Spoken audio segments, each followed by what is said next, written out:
สำหรับเบื้องต้นก็จะยกเอาพระสูตรที่มีชื่อว่าคันธภกสูตรพระสูตรนี้ก็อยู่พระไตรปิฎกเล่มที่18หน้าที่333ข้อที่627สมัยหนึ่งพระผู้มีพระภาคประทับอยู่ที่อุลุเวลกัปปะนิคมของมัลลกษัตริย์ในมัลลัดครั้งนั้นแลนายบ้านนามว่าคันธภกเข้าไปเฝ้าพระผู้มีพระภาคถึงที่ประทับถวายบังคมพระผู้มีพระภาคแล้วนั่งอยู่ในที่ควรส่วนข้างหนึ่งแล้วได้คราบทูลพระผู้มีพระภาคว่าข้าแต่พระองค์ผู้เจริญข้าน้อยขอประทานภวโลกาขอพระผู้มีพระภาคจงแสดงซึ่งเหตุเกิดและเหตุดับแห่งทุกข์แก่ข้าน้อยเถิดนายบ้านเข้าไปหาพุทธองค์แล้วก็ขอโอกาสให้พุทธองค์ทรงแสดงซึ่งเหตุเกิดและความดับแห่งทุกข์พระผู้มีพระภาคจึงตรัสว่าข้ามณิถ้าเฮาจะปรารภอดีตการแสดงความเกิดและความดับแห่งทุกข์แก่ทานว่าในอดีตการได้มีแล้วอย่างนี้ความสงสัยความบ่แน่ใจในข้อนั้นก็จะมีแก่ทานถ้าเฮาปรารภอนาคตการแสดงความเกิดและความดับแห่งทุกข์แก่ทานว่าในอนาคตการจะมีอย่างนี้แม้นในข้อนั้นความสงสัยความบ่แน่ใจก็จะมีแก่ทานอีกอย่างหนึ่งเฮานั่งอยู่ที่นี้แหละจะแสดงความเกิดและความดับแห่งทุกข์แก่ทานซึ่งนั่งอยู่ที่นี้เหมือนกันท่านจงฟังคำนั้นจงใส่ใจให้ดีเฮาจะกล่าวก็คือนายบ้านไปถามพุทธองค์บอกว่าขอพุทธองค์นี่นะจงแสดงซึ่งเหตุเกิดและเหตุดับแห่งทุกข์พุทธองค์ก็จึงได้ตรัสตอบว่าถ้าจะปรารภอดีตการถ้าจะปรารภอนาคตการแสดงความเกิดและความดับแห่งทุกข์ว่าในอดีตการหรือในอนาคตการได้มีแล้วอย่างนี้ความสงสัยความบ่แน่ใจก็จะมีแก่ทานเฮานั่งอยู่ในที่นี้แหละจะแสดงความเกิดและความดับแห่งทุกข์แก่ทานซึ่งนั่งอยู่ที่นี้เหมือนกันท่านจงฟังคำนั้นจงใส่ใจให้ดีเฮาจะกล่าวคามณิท่านจะสำคัญความข้อนั้นเป็นอย่างใดโศกะคือความโศกปริเทวะความห้องให้ลำพันธ์ทุกขะทุกกายโทมนัสทุกใจอุปายาสะคับแค้นใจจะควรเกิดขึ้นแก่ทาน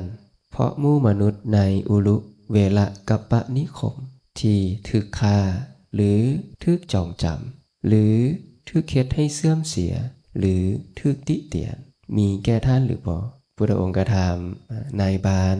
ที่ชื่อว่าคันธภกความโศกความห้องให้ลำพันธ์ความบ่สบายกายความบ่สบายใจความคับแค้นใจจะควรเกิดขึ้นแก่ทานเพราะหมู่มนุษย์ในอุลุเวละกัปปะนิคมที่ถูกฆ่าหรือถูกจองจำหรือถูกเฮ็ดให้เสื่อมเสียหรือถูกติเตียนมีแก่ท่านหรือบ่นายบ้านที่ชื่อว่าคันธภกก็ตอบว่ามีอยู่ข้าแต่พระองค์ผู้เจริญคนในบ้านเฮานี่นะถ้าเขาถูกฆ่าหรือถูกจองจำหรือถูกเฮ็ดให้เสื่อมเสียหรือถูกติเตียนมีอยู่บ่ที่ความโศกความห้องให้ลำพันธ์ความทุกข์กายความทุกข์ใจความคับแค้นใจจะควรเกิดขึ้นแก่พวกท่านทั้งหลายที่หมู่มนุษย์ในบ้านในเมืองของพวกท่านนี่นะถูกฆ่าหรือถูกจองจำหรือถูกเฮ็ดให้เสื่อมเสียหรือถูกติเตียนมีแน่นอนเหมือนว่าพุทธองค์จึงกล่าวต่อไปว่าคามณิโศกะคือความโศกปริเทวะความห้องให้ลำพันธ์ทุกขะทุกกายโทมนัสทุกใจอุปายาสะคับแค้นใจบอกเกิดขึ้นแก่ทานเพราะหมู่มนุษย์ชาวอุลุเวละกัปปะนิคมบางพวกถูกฆ่าหรือถูกจองจำหรือถูกเฮ็ดให้เสื่อมเสียหรือถูกติเตียนมีแก่ท่านหรือบ่คนในบ้านในเมืองเฮาตายเฮาโศกเศร้าก็มีคนในบ้านในเมืองเฮาตายเฮาบ่โศกเศร้าก็มีคามณิอันใดหนอเป็นเหตุเป็นปัจจัยที่โศกะคือความโศกปริเทวะความห้องให้ลำพันธ์ทุกขะทุกกายโทมนัสทุกใจอุปายาสะคับแค้นใจจะควรเกิดขึ้นแก่ทานเพราะหมู่มนุษย์ชาวอุลุเวละกัปปะนิคมบางพวกถูกฆ่าหรือถูกจองจ หรือทึกเฮ็ดให้เสื่อมเสียหรือทึกติเตียนหรือว่าอันใดหนอเป็นเหตุเป็นปัจจัยโศกะคือความโศกปริเทวะความร้องไห้ลำพันธ์ทุกขะทุกกายโทมนัสทุกใจอุปายาสะคับแค้นใจจะบ่ควรเกิดขึ้นแก่ท่านเพราะหมู่มนุษย์สาวอุลุเวละกัปปะนิคมบางพวกทึกฆ่าหรือทึกจองจำหรือทึกเฮ็ดให้เสื่อมเสียหรือทึกติเตียนพุทธองค์ถามถึงอันใดเป็นเหตุอันใดเป็นปัจจัยที่ว่าคนในบ้านในเมืองของในบ้านที่ชื่อว่าคันธภกะนี่นะที่มาถามพุทธองค์อันใดเป็นเหตุอันใดเป็นปัจจัยที่มนุษย์ในอุลุเวละกัปปะนิคมบางพวกทึกฆ่าทึกจองจำหรือทึกติเตียนหรือทึกเฮ็ดให้เสื่อมเสียแล้วความโศกบ่เกิดขึ้นแก่เราและอันใดเป็นเหตุเป็นปัจจัยที่มนุษย์ในอุลุเวละกัปปะนิคมบางพวกทึกฆ่าหรือทึกจองจำหรือทึกเฮ็ดให้เสื่อมเสียหรือทึกติเตียนแล้วความโศกก็ดีเป็นต้นนี้เกิดขึ้นแก่เราอันใดเป็นเหตุเป็นปัจจัยพุทธองค์ถามถึงนายบาลที่ชื่อว่าคันธภกะจึงกราบทูลพระผู้มีพระภาคต่อไปว่าข้าแต่พระองค์ผู้เจริญความโศกความห้องไห้ลำพันธ์ความทุกข์กายความทุกข์ใจความคับแค้นใจจะควรเกิดขึ้นแก่ข้าหน่อยเพราะหมู่มนุษย์ชาวอุลุเวละกัปปะนิคมเล่าใดที่ทึกฆ่าหรือทึกจองจำหรือทึกเฮ็ดให้เสื่อมเสียหรือทึกติเตียนก็เพราะข้าน้อยมีฉันทะราคะในหมู่มนุษย์ชาวอุลุเวละกัปปะนิคมเล่านั้นการที่หมู่มนุษย์ในบ้านในเมืองของพวกเราล้มหายตายจากแล้วความโศกก็ดีเป็นต้นนี้เกิดขึ้นแก่พวกเราทั้งหลายก็เพราะมีฉันทะราคะฉันทะราคะก็หมายถึงความกำหนัดด้วยอำนาจของความพอใจเรามีฉันทะราคะในหมู่มนุษย์ในบ้านในเมืองของพวกเราเมื่อเขาเหล่านั้นล้มหายตายจากไปความโศกก็ดีความมองให้ลำพันธ์ก็ดีความทุกข์กายความทุกข์ใจความคับแค้นใจก็ดีก็จะเกิดขึ้นแก่พวกเราทั้งหลายส่วนความโศกความห้องให้ลำพันธ์ความทุกข์กายความทุกข์ใจความคับแค้นใจจะบ่ควรเกิดขึ้นแก่ข้าน้อยเพราะหมู่มนุษย์ชาวอุลุเวละกัปปะนิคมเล่าใดทึกฆ่าหรือทึกจองจำหรือทึกเฮ็ดให้เสื่อมเสียหรือทึกติเตียนก็เพราะข้าน้อยบ่มีฉันทะราคะในหมู่มนุษย์ชาวอุลุเวละกัปปะนิคมเหล่านั้นก็เพราะว่ามีความกำหนัดด้วยความพอใจในหมู่มนุษย์เหล่านั้นความโศกความห้องไห้ลำพันธ์ความบ่สบายกายความบ่สบายใจความคับแค้นใจก็บ่เกิดขึ้นเพราะเหตุที่เขาเหล่านั้นถูกฆ่าหรือถูกจองจำหรือถูกเฮ็ดให้เสื่อมเสียหรือถูกติเตียนข้ามนิด้วยธรรมนี้อันท่านเห็นแล้วหูแจ้งแล้วบรรลุแล้วยังลงทั่วถึงแล้วอันบ่ขึ้นอยู่กับเวลาท่านจงนำไปซึ่งนัยยะนี้สู่อดีตและอนาคตว่าทุกใดๆที่เกิดขึ้นแล้วในอดีตทุกทั้งหมดนั้นมีฉันทะเป็นมูลมีฉันทะเป็นเหตุเพราะว่าฉันทะเป็นมูลแห่งทุกข์และทุกใดๆอันจะเกิดขึ้นในอนาคตทุกทั้งหมดนั้นก็มีฉันทะเป็นมูลมีฉันทะเป็นเหตุเพราะว่าฉันทะเป็นมูลแห่งทุกข์ดังนี้บ่ว่าจะเป็นอดีตหรืออนาคตหรือทุกข์ที่เป็นอยู่ในปัจจุบันนี้ทุกทั้งหมดนั้นมีฉันทะคือความพอใจเป็นมูลมีฉันทะคือความพอใจเป็นเหตุเพราะว่าฉันทะคือความพอใจนี้เป็นมูลแห่งทุกข์ว่าจะเป็นอดีตก็ตามหรืออนาคตก็ตามหรือที่กำลังทุกข์อยู่ในปัจจุบันนี้ก็ตามมีเพราะความพอใจเป็นมูลเหตุนั่นเองนายบาลที่ชื่อว่าคันธภกะจึงคราบทูลแด่พุทธองค์ต่อไปว่าข้าแต่พระองค์ผู้เจริญน่าอัศจรรย์บ่เคยมีมาแล้วพระดำรัสนี้ว่าทุกเป็นอดีตการอย่างใดอย่างหนึ่งเมื่อเกิดย่อมเกิดขึ้นทุกทั้งหมดนั้นมีฉันทะเป็นมูลมีฉันทะเป็นเหตุเพราะฉันทะเป็นมูลแห่งทุกข์ทุกเป็นอนาคตการอย่างใดอย่างหนึ่งเมื่อเกิดย่อมเกิดขึ้นทุกทั้งหมดนั้นมีฉันทะเป็นมูลมีฉันทะเป็นเหตุเพราะฉันทะเป็นมูลแห่งทุกข์ดังนี้พระผู้มีพระภาคตรัสดีแล้วหลังจากนั้นเราจึงกล่าวต่อไปว่าข้าแต่พระองค์ผู้เจริญกุมารนามว่าจิรวาสีบุตรของข้าน้อยมีอยู่ เขาอาศัยอยู่ภายนอกนครข้าน้อยลุกขึ้นตั้งแต่เช้าส่งบุรุษไปด้วยสั่งว่าท่านจงไปจงหูกุมารจิรวาสีข้าแต่พระองค์ผู้เจริญบุรุษนั้นยังบ่มาเพียงใดความกระวนกระวายใจย่อมมีแก่ข้าน้อยว่าอันใดอย่าเบียดเบียนจิรวาสีกุมารเลยดังนี้เพียงนั้นเราก็กล่าวถึงลูกของเรานะที่ชื่อว่าจิรวาสีลูกของเรานี้อาศัยอยู่ภายนอกนคร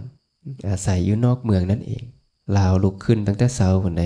ส่งคนไปสั่งผู้ที่ส่งไปว่าท่านจงไปจงหูกุมารจิรวาสีบุรุษผู้ที่ส่งไปนั้นยังบ่มาเพียงใดความกระวนกระวายใจก็ย่อมมีแก่นายบาลที่ชื่อว่าคันธภักกะ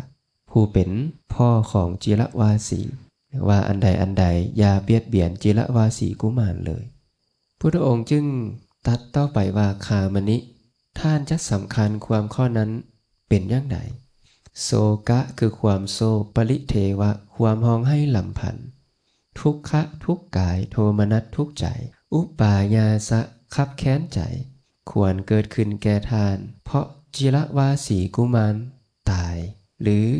ทึกจองจำหรือทึกเฮ็ดให้เสื่อมเสียหรือทึกติเตียนมีอยู่แก่ท่านหรือบ่พุทธองค์ถามว่ามีอยู่บ่ความโศกเป็นต้นนี่จะเกิดขึ้นแก่ทานเพราะว่าลูกของทานที่ชื่อว่าจิรวาสีกุมารนั้นตายหรือทึกจองจำหรือทึกเฮ็ดให้เสื่อมเสียหรือทึกติเตียน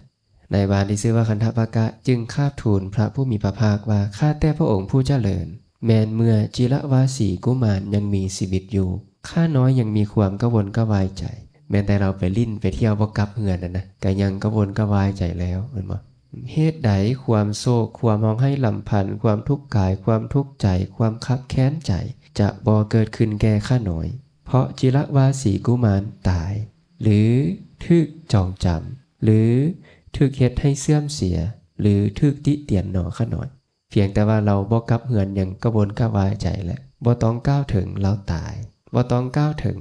เราทึกจองจำบ่ต้องก้าวถึงเราทึกเฮ็ดให้เสื่อมเสียหรือทึกติเตียนความโศกความห้องให้ลำพันธ์ความทุกข์กายทุกข์ใจความคับแค้นใจเกิดขึ้นแน่นอนคามนิข้อนั้นจงหูโดยปริยายนี้ว่าทุกอย่างใดอย่างหนึ่งเมื่อจะเกิดย่อมเกิดขึ้นทุกทั้งหมดนั้นมีฉันทะเป็นมูลมีฉันทะเป็นเหตุเพราะฉันทะเป็นมูลแห่งทุกข์ความพอใจนี้เองเป็นมูลแห่งทุกข์แต่ก่อนเฮาอยู่ผู้เดียวกับทุกข์ซ้ำคนผู้เดียวเนาะเมื่อมีครอบครัวเมื่อมีลูกยึดถือว่าลูกเขาเจ้าก็จะทุกข์เพราะลูกเขาแต่ก่อนบ่ได้มีได้ลูกเขานะเฮาอยู่ผู้เดียวลูกเฮาสิมาแต่ไสพอแต่ว่าเกิดบุตรขึ้นมาเท่านั้นแหละมีอุปทานยึดถือว่าลูกเขาไปลิ้นไปเที่ยวดึกเฮานอนบ่หลับลูกเขาถูกฆ่าเฮาฮ้องให้ลำพันเพราะหยังเพราะมีฉันทะเพราะมีความพอใจในสิ่งเหล่านั้นฉันทะราคะนี่เองพุทธองค์เอิ้นว่าอุปาทานทุกอย่างใดอย่างหนึ่งเมื่อจะเกิดย่อมเกิดขึ้นทุกทั้งหมดนั้นมีฉันทะเป็นมูลมีฉันทะเป็นเหตุเพราะฉันทะคือความพอใจนี้เป็นมูลแห่งทุกข์พุทธองค์จึงกล่าวต่อไปว่าคามนิท่านจะสำคัญความข้อนั้นเป็นอย่างใดเมื่อใดท่านบ่ได้เห็นมารดาของจิรวาสีบ่ได้ฟังเสียงเมื่อนั้นท่านมีความพอใจหรือความกำนัดยินดีหรือความฮักในมารดาของจิรวาสีหรือบ่ถ้าเฮาบ่ได้เห็นบ่ได้ฟังเสียงจะมีความพอใจหรือบ่จะมีความกำนัดยินดีหรือบ่จะมีความฮักหรือบ่ถ้าผัสสะบ่เกิดขึ้นถ้าผัสสะทางตาทางหูทางดังทางลิ้นทางกายและทางใจบ่เกิดขึ้นหรือเอิ้นว่าบ่ได้เห็นบ่ได้ฟังเสียงเมื่อนั้นท่านมีความพอใจหรือความกำนัดยินดีหรือความฮักในมารดาของจิรวาสีหรือบ่ก็บ่เป็นเช่นนั้นแม่นว่าถ้าบ่ได้เห็นกันเลยสิฮู้จักกันได้จังไดสิมีความพอใจได้จังไดจะมีความกำนัดยินดีหรือความฮักได้จังไดผัสสะต้องเกิดขึ้นก่อนเนาะต้องได้เห็นต้องได้ฟังเสียงถ้าเราบ่ได้ฟังเพลงนี้เราจะพอใจในเพลงนี้ได้อย่างไรเราจะกำนัดยินดีเราจะฟังซ้ำๆในเพลงนี้ได้อย่างไรหรือเราจะมีความฮักในเพลงนี้ได้อย่างไรต้องได้ฟังก่อนผัสสะทางหูต้องเกิดขึ้นก่อนหรือผัสสะทางตา ทางหูทางดังทางลิ้นทางกายทางใจต้องเกิดขึ้นก่อนถ้าบ่ได้เห็นบ่ได้ฟังเสียงแล้วเมื่อนั้นก็จะบ่มีความพอใจ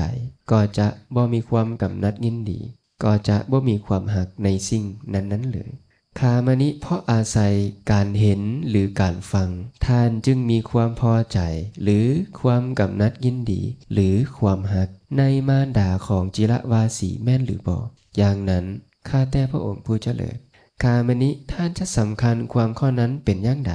โสกะปริเทวะทุกขโทมนัสอุปายาสะควรเกิดขึ้นแก่ท่านเพราะมารดาของจิรวาสีกุมารตายหรือถูกจองจำหรือถูกเข็ดให้เสื่อมเสียหรือถูกติเตียนมีอยู่แก่ท่านหรือบ่เมื่อกี้ถามถึงลูกบัดนี้ถามถึงภรรยาข้าแต่พระองค์ผู้เจริญแม้นเมื่อมารดาของจิรวาสียังมีชีวิตอยู่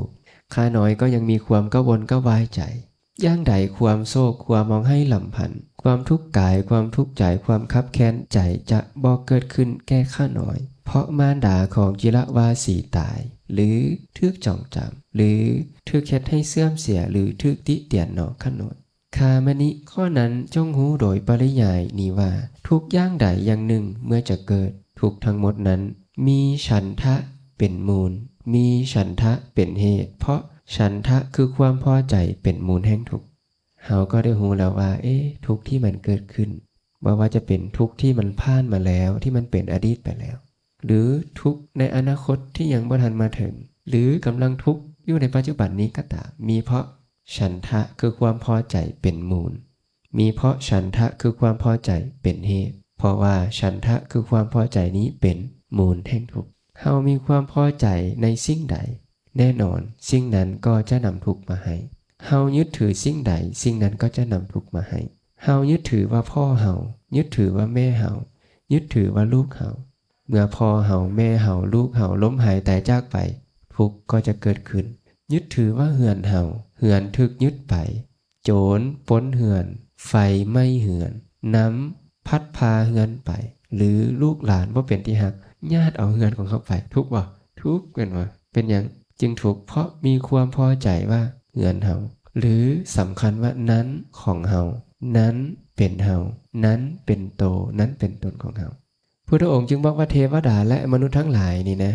มีหูปมีเสียงมีกลิ่นมีรสมีสัมผัสทั้งผิวกายมีธรรมารมณ์เป็นที่มายินดีแล้วในหูปยินดีแล้วในเสียงยินดีแล้วในกลิ่นยินดีแล้วในรสยินดีแล้วในโภฏฐะคือการสัมผัสทางผิวกายยินดีแล้วในธรรมเพลิดเพลินแล้วในหูเพลิดเพลินแล้วในเสียงเพลิดเพลินแล้วใน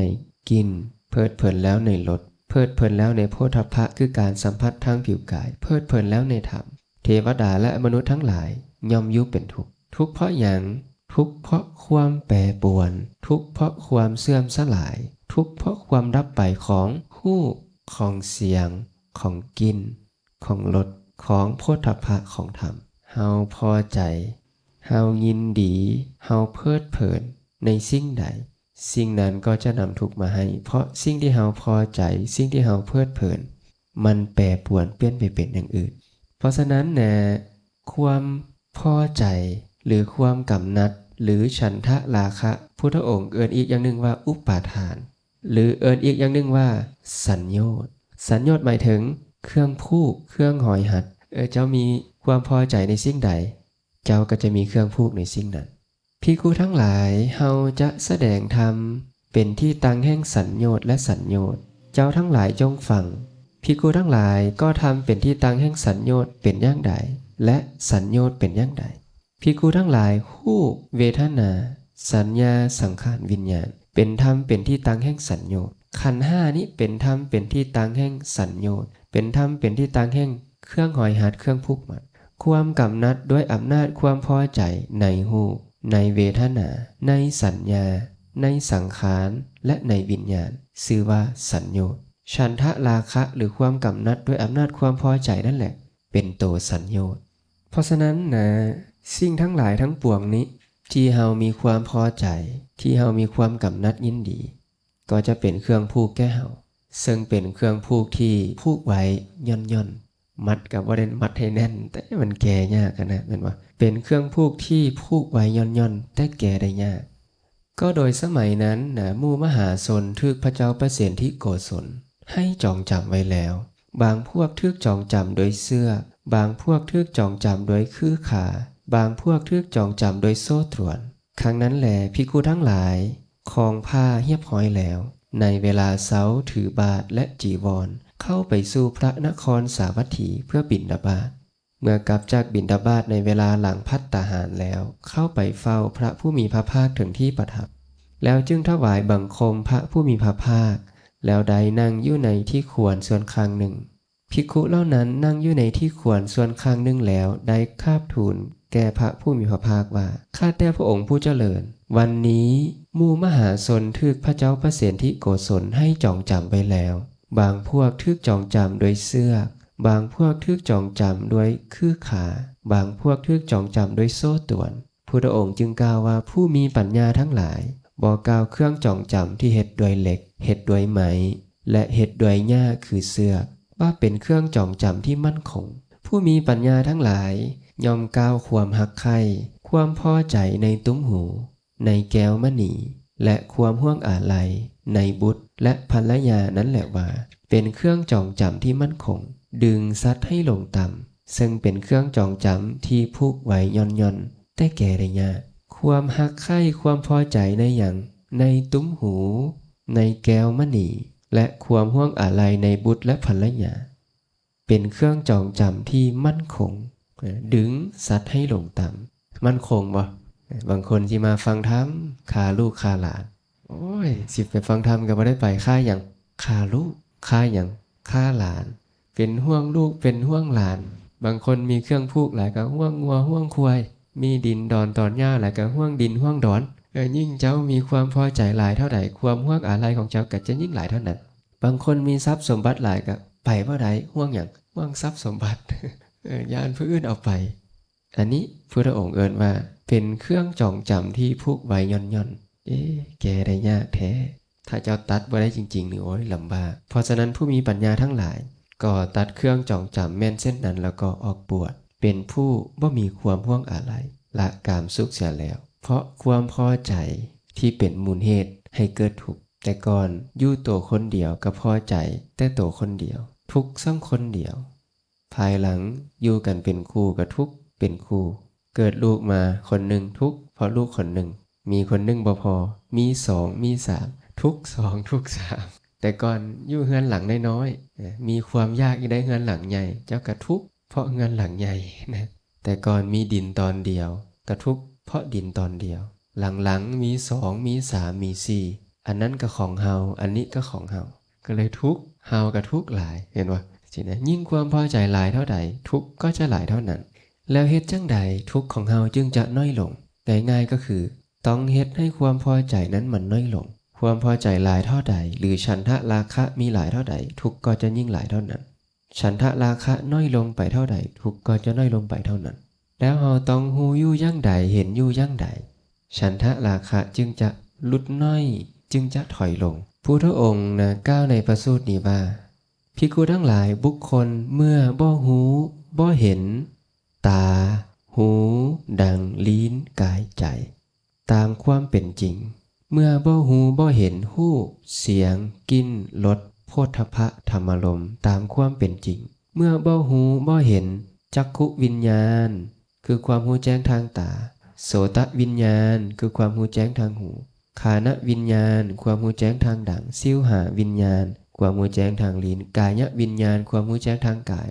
และมโนวิญญาณความรู้แจ้งทางใจตามความเป็นจริงเมื่อบ่ฮู้บ่เห็นจักขุสัมผัสโสตสัมผัสฆานสัมผัสชิวหาสัมผัสกายสัมผัสมโนสัมผัสคือสัมผัสทางตาหูดังลิ้นกายใจตามความเป็นจริงเมื่อบ่ฮู้บ่เห็นความเสวยอารมณ์เป็นสุขก็ตามเป็นทุกข์ก็ตามบ่แม่นสุขบ่แม่นทุกข์ก็ตามที่เกิดขึ้นเพราะจักขุสัมผัสเพราะโสตสัมผัสเพราะฆานสัมผัสเพราะชิวหาสัมผัสเพราะกายสัมผัสและเพราะมโนสัมผัสตามความเป็นจริงเขาย่อมกำนัดในตาในหูในดั่ง ในลิ้นในกายและในใจเขาย่อมกำนัดในรูปในเสียงในกลิ่นในรสในโผฏฐัพพะในธรรมารมณ์เขาย่อมกำนัดในความหูแจ้งทางตาความหูแจ้งทางหูความหูแจ้งทางดั่งความหูแจ้งทางลิ้นความหูแจ้งทางกายความหูแจ้งทางใจหรือว่าจักขุวิญญาณโสตวิญญาณฆานวิญญาณชิวหาวิญญาณกายวิญญาณและมโนวิญญาณเขาย่อมกำนัดในสัมผัสทางตาทางหูทางดั่งทางลิ้นทางกายและทางใจเขาย่อมกำนัดในความเสวยอารมณ์เป็นสุขก็ตามเป็นทุกข์ก็ตามบ่แม่นสุขบ่แม่นทุกข์ก็ตามที่เกิดขึ้นเพราะสัมผัสทางตาทางหูทางดั่งทางลิ้นทางกายและทางใจเมื่อบุคคลนั้นกำนัดยิ่งแล้วประกอบพร้อมแล้วหลงไหลแล้วเบิ่งเห็นคุณอยู่ย่อมมีอุปาทานขันธ์ห้าอุปาทานขันธ์ห้าก็จะถึงความเจริญไพบูรย์ต่อไปและเขาจะมีตัณหาที่นำไปสู่ภพใหม่อันประกอบด้วยความกำนัดด้วยอำนาจความยินดีอันมีความเพลิดเพลินในอารมณ์นั้นๆเขาจะมีความกระวนกระวายแม่นทางกายที่เจริญทั่วมีความกระวนกระวายแม่นทางใจที่เจริญทั่วมีความเดือดร้อนแม่นทางกายมีความเดือดร้อนแม่นทางใจมีความเอาร้อนแม่นทางกายมีความเอาร้อนแม่นทางใจเขาย่อมเสวยทุกข์ทางกายแน่ทางใจแน่เป็นว่าเหมือนที่เฮากำลังเป็นอยู่ในปัจจุบันนี้เพราะเฮาบ่ได้มารู้ตามความเป็นจริงในอายตนะภายในในอายตนะภายนอกในวิญญาณทั้ง6ช่องทางในสัมผัสทั้ง6ช่องทางในเวทนาที่เกิดขึ้นเพราะการสัมผัสทั้ง6ช่องทางตามความเป็นจริงเฮาจึงกำนัดยินดีในอายตนะภายในอายตนะภายนอกวิญญาณสัมผัสเวทนาที่เกิดขึ้นเพราะการสัมผัสเมื่อกำนัดยินดีแล้วเบิ่งเห็นแต่คุณอยู่อุปทานขันธ์ห้าก็จะเจริญงอกงามต่อไปและก็จะมีตัณหาที่นำไปสู่ภพใหม่ก็จะเกิดความกังวลกระวายแม่นทางกายแม่นทางใจความเดือดร้อนแม่นทางกายแม่นทางใจความเอาร้อนแม่นทางกายแม่นทางใจแล้วก็จะเสวยทุกข์ทางกายแน่ทางใจแน่เห็นว่าเหมือนที่ญาติสายโลหิตของเฮาล้มหายตายจากไปและเฮาก็จะมีทุกข์ทางกายทุกข์ทางใจจะมีความเดือดร้อนทางกายเดือดร้อนทางใจมีความเอาร้อนทางกายมีความเอาร้อนทางใจเพราะบ่รู้ตามความเป็นจริงจึงมีอุปาทานในสิ่งทั้งหลายทั้งปวงหรือในขันธ์ห้านั่นเองภิกขุทั้งหลายส่วนบุคคลเมื่อหูเมื่อเห็นตาหูดังลิ้นกายใจตามความเป็นจริงเมื่อหูเมื่อเห็นรูปเสียงกลิ่นรสโผฏฐัพพะธรรมารมณ์ตามความเป็นจริงเมื่อหูเมื่อเห็นวิญญาณทางตาหูดังลิ้นกายใจตามความเป็นจริงเมื่อหูเมื่อเห็นสัมผัสทางตาหูดังลิ้นกายใจตามความเป็นจริงเมื่อหูเมื่อเห็นเวทนาที่เกิดขึ้นเพราะสัมผัสทางตาหูดังลิ้นกายใจเป็นปัจจัยอันเป็นสุขก็ตามเป็นทุกข์ก็ตามบ่แม่นสุขบ่แม่นทุกข์ก็ตามตามความเป็นจริง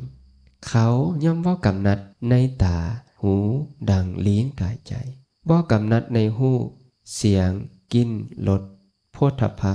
ธรรมารมณ์บ่กำนัดในความหูแจ้งทางตาหูดังลิ้นกายใจบ่กำนัดในสัมผัสทางตาหูดังลิ้นกายใจบ่กำนัดในเวทนาที่เกิดขึ้นเพราะสัมผัสทางตาหูดังลิ้นกายใจเป็นปัจจัยอันเป็นสุขก็ตามเป็นทุกข์ก็ตามบ่แม่นทุกข์บ่แม่นสุขก็ตาม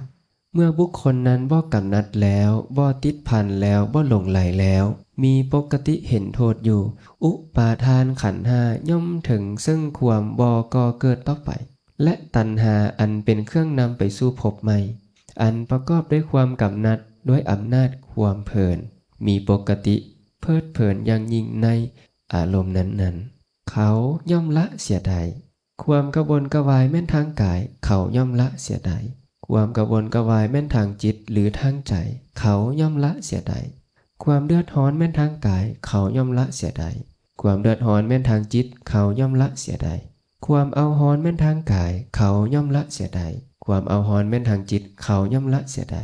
บุคคลนั้นย่อมเสวยซึ่งความสุขอันเป็นไปทางกายด้วยซึ่งความสุขอันเป็นไปทางจิตด้วยถ้าเฮามาหูมาเห็นอายตนะภายใน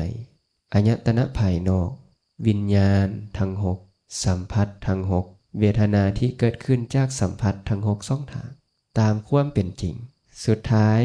เฮาก็จะเสวยความสุข อันเป็นไปทางกายเสวยความสุขอันเป็นไปทางจิตเหมือนที่ก้าวมาทั้งหมด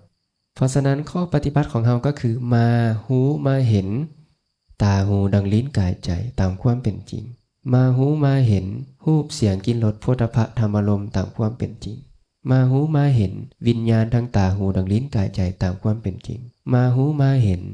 สัมผัสทางตาหูดังลิ้นกายใจตามความเป็นจริงมาหูมาเห็นเวทนาที่เกิดขึ้นจากสัมผัสทางตาหูดังลิ้นกายใจอันเป็นสุขก็ตามทุกข์ก็ตามบ่แม่นสุขบ่แม่นทุกข์ก็ตามตามความเป็นจริงหรือเอิ้นอีกอย่างหนึงก็คือมากำหนดรอบหูซึ่งทุกข์เหมือนที่พุทธองค์กล่าวในพระสูตรหนึ่งถ้าปริภาชกอัญญเดรัจฉีเราอื่นจะถามพวกท่านทั้งหลายว่าพวกท่านอยู่ประพฤติพรหมจรรย์ในธรรมวินัยของพระสมณโคดมเพื่อประโยชน์หยังเฮาควรตอบปริภาชกอัญญเดรัจฉีเหล่านั้นอย่างนี้ว่าเฮาอยู่ประพฤติพรหมจรรย์ในธรรมวินัยของพระผู้มีพระภาคก็เพื่อกำหนดรอบหูซึ่งทุกข์แล้วถ้าเขาถามต่อไปอีกว่าอันทุกข์ที่ท่านอยู่ประพฤติพรหมจรรย์ในธรรมวินัยของพระสมณโคดมเพื่อต้องการกำหนดรอบหูนี่น่ะคือหยังเฮาต้องตอบเข้าไปว่าเฮาอยู่ประพฤติพรหมจรรย์ในธรรมวินัยของพระผู้มีพระภาคเพื่อกำหนดรอบหูซึ่งตาหูดังลิ้นกายใจที่เป็นทุกข์หรือรูปเสียงกลิ่นรสโผฏฐัพพะธรรมารมณ์ที่เป็นทุกข์กำหนดรอบหูแบบไหนกำหนดรอบหูในทุกข์แบบไหนพุทธองค์บอกว่าลักษณะของความเป็นทุกข์มีอยู่3ประการ 1. ทุกข์เพราะทนได้ยากตาหูดังลิ้นกายใจทนได้ยากบ่ที่ให้มันเห็นแจ้งคือตอนยังนุ่มให้มันทนอยู่อย่างเดิมแบบนั้นตลอดไปได้บ่ถ้าเว้าได้รวมกับร่างกายนี่นะจะให้มันเป็นคือตอน15ปี16ปีให้มันอยู่อย่างนั้นทนอยู่อย่างนั้นได้บ่ได้ไม่ถ้าเฮ็ดได้ตอนนี้ก็คงจะบ่เป็นแบบนี้ เห็นบ่ถ้าเฮ็ดได้ก็เป็นสาวตลอดกาล15ปี16ปีตลอดไปแต่บ่เป็นอย่างนั้นเพราะสิ่งเหล่านั้นเป็นทุกข์จึงทนได้ยากหรือทนอย่างเดิมได้ยากอันนี้คือลักษณะของความเป็นทุกข์ประการที่1ลักษณะของความเป็นทุกข์ประการที่2ก็คือทุกข์เพราะมีการปรุงแต่งหรือทุกข์เพราะปรุงแต่งตาหูดังลิ้นกายใจอาศัยการปรุงแต่งบ่ก่อนที่จะมานั่งอยู่นี่ได้นี่นะอาศัยการปรุงแต่งบ่อาศัยการปรุงแต่งถ้ายังบ่เกิดก็คงจะบ่ได้มานั่งอยู่ในที่นี้แม่นบ่เพราะมีการเกิดก็จึงมานั่งอยู่ในที่นี้หรือถ้าเว้าให้ละเอียดลงไปก็นั้นถ้ามารดาบิดาบ่ได้อยู่ร่วมกันถ้ามารดาบ่มีฤดูขันธัพพะบ่เข้าไปตั้งอาศัยและวิญญาณบ่ก้าวลงสู่ขันธ์ก็บ่ได้มานั่งอยู่ในที่นี้เพราะหยังจึงมานั่งอยู่ในที่นี้ได้เพราะมีการปรุงแต่งกันของมารดาและบิดามารดาก็มีฤดูขันธัพพะเข้าไปตั้งอาศัยวิญญาณก้าวลงสู่ขันธ์และนามรูปก็บ่ได้แตกสลายไปก่อนปัจจุบันก็จึงมานั่งหายใจอยู่ปัจจุบันจึงแก่ปัจจุบันจึงเจ็บอันนี้คือลักษณะของการปรุงแต่งหรือในปฏิจจสมุปบาทก็เพราะอย่างเพราะอวิชชาเป็นปัจจัยจึงมีสังขารทั้งหลายเพราะสังขารเป็นปัจจัยจึงมีวิญญาณเพราะวิญญาณเป็นปัจจัยจึงมีนามรูปเหมือนที่พุทธองค์กล่าวกับท่านพระอานนท์ถ้าวิญญาณจะบ่ได้ตั้งอาศัยในนามรูปแล้วชราและมรณะก็มีมาบ่ได้เพราะวิญญาณตั้งอาศัยในนามรูปนี้เองชรามรณะจึงเกิดขึ้นการเวียนว่ายจึงปรากฏสังสารวัฏจึงปรากฏขึ้นเพราะอย่างวิญญาณอาศัยกับนามรูปของแห่งการเอิ้นก็ดีการบัญญัติก็ดีการเว้าจาก็ดีเรื่องที่จะต้องรู้ด้วยปัญญาก็ดีมีเพราะวิญญาณกับนามรูปเพราะฉะนั้นลักษณะของทุกข์อย่างที่2ก็คือทุกข์เพราะมีการปรุงแต่งลักษณะของทุกข์อย่างที่3ก็คือทุกข์เพราะมีความแปรปรวนเปลี่ยนไปเป็นอย่างอื่นตาหูดังลิ้นกายใจแปรปรวนบ่เปลี่ยนแปลงบ่วิดมันเจ็บวิดมันป่วยวิดเป็นไข้วิดเป็นไอกินหวานหลายก็น้ำตาลขึ้นซักบ่กินหลายก็น้ำตาลตกกินเย็นหลายก็เจ็บคอเป็นไข้บ่กินก็พัดเซาบัดนี้มันก็แปรปรวนคักเนาะมันเมื่อยแปรปรวนมันเมื่อยเปลี่ยนแปลงสุดท้ายก็นอนอยู่ในโรงเขาหามไปป้าษาเป็นที่เผาศพพระก็ไปสวดกุศลธรรมมาอกุศลธรรมมาอัพพยกตาธรรมมาอนิจจาวัฏสังขาราสังขารทั้งหลายบ่เที่ยงหนอเนาะสุดท้ายเขาก็เผาซะแต่ก่อนเพิ่นเคยย่างเลาะตามบ้านตามเมืองแต่งหน้าแต่งตาสุดท้ายเป็นจังได๋กระดูกขาไปทางนึงกระดูกแขนไปทางนึงกระดูกหัวไปทางนึงก็นะพุทธองค์จำแนกไว้ละเอียดแปรปรวนบ่ อันนี้คือสิ่งที่เราต้องมากำหนดรอบหูสิ่งที่มันทนยั่งเดิมได้ยากสิ่งที่มันแปรปรวนนั่นแหละเอิ้นว่าสิ่งที่บ่เที่ยงเพราะฉะนั้นสิ่งใดบ่เที่ยงสิ่งนั้นจึงเป็นทุกข์กันเด้สิ่งใดบ่เที่ยงสิ่งนั้นก็จะเป็นทุกข์สิ่งใดเป็นทุกข์สิ่งนั้นจะเป็นอนัตตาความหมายของอนัตตาก็คือเฮาจะบ่ได้ตามความปรารถนาในสิ่งที่มันบ่เที่ยงและสิ่งที่เป็นทุกข์นั้นเลยเฮาจะบังคับบัญชามันบ่ได้เลยเฮาสิไปบังคับบัญชาในสิ่งที่ทนยั่งเดิมได้ยากในสิ่งที่มีการปรุงแต่งในสิ่งที่มีความแปรปรวนเปลี่ยนไปเป็นอย่างอื่นบอกว่าเจ้าจะแก้เด้อเจ้าจะเจ็บเด้อห่างกายของค่อยเจ้าจะตายเด้อค่อยยังบ่อยากเข้าโรงได้เฮ็ดได้บ่ได้เห็นบ่เพราะฉะนั้นสิ่งใดบ่เที่ยงสิ่งนั้นก็จึงเป็นทุกข์สิ่งใดเป็นทุกข์สิ่งนั้นเป็นอนัตตาแล้วควรหรือบ่ที่จะตามเห็นสิ่งที่บ่เที่ยงและเป็นทุกข์และเฮาบ่สามารถบังคับบัญชาสิ่งเหล่านั้นได้เลยบ่ได้ตามปรารถนาในสิ่งเหล่านั้นเลยบอกว่าอย่าแก้มันก็แก้บอกว่าอย่าเจ็บมันก็ไอคอกๆแคกๆบอกว่าอย่าตายสุดท้ายเขากุศลธรรมมาซ้ำควรหรือบ่ที่จะตามว่านั้นของเฮานั้นเป็นเฮานั้นเป็นตัวตนของเฮาควรอยู่ว่าเอาแล้วได้บัดนี้ควรอยู่บ่เพราะว่าสัตว์โลกส่วนหลายนี่กำลังวิปลาสเห็นสิ่งที่บ่เที่ยงว่าเที่ยงเห็นสิ่งที่บ่แม่นตัวตนว่าเป็นตัวตนเห็นสิ่งที่เป็นทุกข์ว่าเป็นสุขบ่ควรเลยเป็นบ่ที่จะตามเห็นว่านั้นของเฮานั้นเป็นเฮานั้นเป็นตัวตนของเฮาควรที่จะมีปัญญาหูแจ้งว่านั้นบ่แม่นของเฮาเนตังมะนั้นบ่แม่นเป็นเฮาเนโสหะมัสสมินั้นบ่แม่นโตนั้นบ่แม่นตนของเฮานะเมโสอัตตาอันนี้จึงชื่อว่ากำหนดรอบหูในทุกข์ลักษณะการเห็นแบบนี้เอิ้นว่าเห็นอยู่โดยถูกต้องภิกขุเห็นตาหูดังลิ้นกายใจอันบ่เที่ยงนั่นแหละว่าบ่เที่ยงความเห็นเช่นนี้ของภิกขุนั้นชื่อว่าเป็นสัมมาทิฏฐิคือเห็นถูกต้องประโยชน์ของการเห็นอยู่โดยถูกต้องจะเบื่อหน่ายเมื่อเบื่อหน่ายก็จะคลายความพอใจคลายความกำหนัดยินดีเพราะความสิ้นไปแห่งนันทิจึงมีความสิ้นไปแห่งราคะนันทิขยาราคะขโยเพราะความสิ้นไปแห่งราคะจึงมีความสิ้นไปแห่งนันทิราคะขยานันทิขโยเพราะความสิ้นไปแห่งนันทิและราคะกล่าวได้ว่าจิตหลุดพ้นแล้วได้ดีนันทิขยาราคะขโยจิตตังสุวิมุตตันติวุจติสิ้นนันทิสิ้นราคะจิตก็หลุดพ้นหน้าที่ของเฮาก็คืออย่างมาฮอบหูในทุกข์มาหูมาเห็นตามความเป็นจริงในสิ่งที่เอิ้นว่าทุกข์เพราะสิ่งที่เอิ้นว่าทุกข์นั่นเองเฮาหลงมันอยู่สำคัญว่าเฮาสำคัญว่าเป็นเฮาสำคัญว่าเป็นโตเป็นตนของเฮาเมื่อฮู้มันแก้ก็สำคัญว่าข้าน้อยแก้ฮู้มันเจ็บป่วยก็โอ้ยข้าน้อยเป็นไข้ฮู้มันจะตายฮู้มันจะแตกทำลายก็ข้าน้อยสิตายแล้วในความเป็นจริงมันก็เป็นแต่เพียงท่าตามธรรมชาติอาศัยกันแล้วเกิดขึ้นพระเจ้าจึงเอิ้นว่ามีแต่ทุกข์เท่านั้นที่มันเกิดขึ้นมีแต่ทุกข์เท่านั้นที่มันตั้งอยู่และมีแต่ทุกข์เท่านั้นที่มันดับไปนอกจากนี้มิได้มีอย่างเลยมีแต่ความเห็นผิดความเห็นที่มันวิปริตเห็นบ่ที่เข้าไปมีอัตตามีตัวตนในสิ่งที่เอิ้นว่าทุกข์ก็เลยบ่พ้นจากทุกข์ก็จึงเกิดต่อไปการเกิดทุกครั้งเป็นทุกข์เรื่อยไปเมื่อเกิดแล้วต้องแก้แล้วต้องเจ็บแล้วต้องตายเกิดแก่เจ็บตายและเอิ้นว่าทุกขอริยสัจความจริงอันประเสริฐคือทุกข์ความทะยานอยากหรือว่าตัณหาหรือฉันทะราคะเป็นเหตุเกิดของทุกข์ทุกขสมุทัยความดับบ่เหลือแห่งตัณหา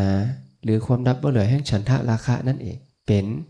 ความดับบ่เหลือของความทุกข์ทุกข์เกิดขึ้นเพราะหยังฉันทะเป็นมูลฉันทะเป็นเหตุเพราะฉันทะเป็นมูลแห่งทุกข์ทุกข์จะดับไปเพราะหยังฉันทะจางคายไปหมดไปทุกสิ่งทุกอย่างนะสรุปลงที่การมากำหนดรอบหูซึ่งทุกข์เฮามากำหนดรอบหูซึ่งทุกข์ชื่อว่าเฮากำลังละเหตุให้เกิดทุกข์หูอยู่โดยถูกต้องย่อมเบื่อหน่ายเด้คลายความพอใจเมื่อสิ้นไปมื้อใดความดับแห่งทุกข์นี้แจ้งขึ้นมาเลยเอิ้นว่านิพพานการดับเย็นเสื่อแห่งการเกิดแล้วที่เฮามาฮู้มาเห็นตามความเป็นจริงในทุกข์นี่นะชื่อว่าเป็นหนทางให้ถึงความดับบ่เหลือแห่งทุกข์เมื่อบุคคลเป็นเส้นนี้แล้วนะก็คือมาฮู้มาเห็นตามความเป็นจริงแล้วทิฏฐิคือความเห็นของเขาเป็นสัมมาทิฏฐิอันมาเห็นความบ่เที่ยงเป็นทุกข์และเป็นอนัตตานี่นะเป็นสัมมาทิฏฐิความดำริของเขาย่อมเป็นสัมมาสังกัปปะอันตั้งใจดำริหรือคิดหรือมาเห็นตามความเป็นจริงในความบ่เที่ยงเป็นทุกข์และเป็นอนัตตาว่าเป็นสัมมาสังกัปปะความพยายามในการมาฮู้มาเห็นอย่างนี้เป็นสัมมาวายามะ สติคือความระลึกรู้ในความบ่เที่ยงเป็นทุกข์เป็นอนัตตานี่นะเป็นสัมมาสติสมาธิความตั้งใจมั่นในการมารู้มาเห็นบ่เที่ยงเป็นทุกข์เป็นอนัตตาหรือมารู้มาเห็นทุกข์ตามความเป็นจริงเป็นสัมมาสมาธิส่วนกายกรรมวจีกรรมและอาชีวะของเขาย่อมบริสุทธิ์อยู่ก้อนนั้นแล้วด้วยอาการอย่างนี้เป็นอันว่าอริยอัตถังคิขมักคืออริยมรรคมีองค์8ของเขานั้นย่อมถึงซึ่งความเจริญบริบูรณ์มรรค8บริบูรณ์เพียงแต่มากำหนดรอบรู้ซึ่งทุกเมื่อเขาเฮ็ดอริยอัตถังคิขมักให้เจริญอยู่ด้วยอาการอย่างนี้สติปัฏฐานทั้ง4ย่อมถึงความเจริญบริบูรณ์สัมมัปปทานทั้ง4ย่อมถึงความเจริญบริบูรณ์อิทธิบาททั้ง4ย่อมถึงความเจริญบริบูรณ์อินทรีย์ทั้ง5ย่อมถึงความเจริญบริบูรณ์พละทั้ง5ย่อมถึงความเจริญบริบูรณ์และโพชฌงค์ทั้ง7ย่อมถึงความเจริญบริบูรณ์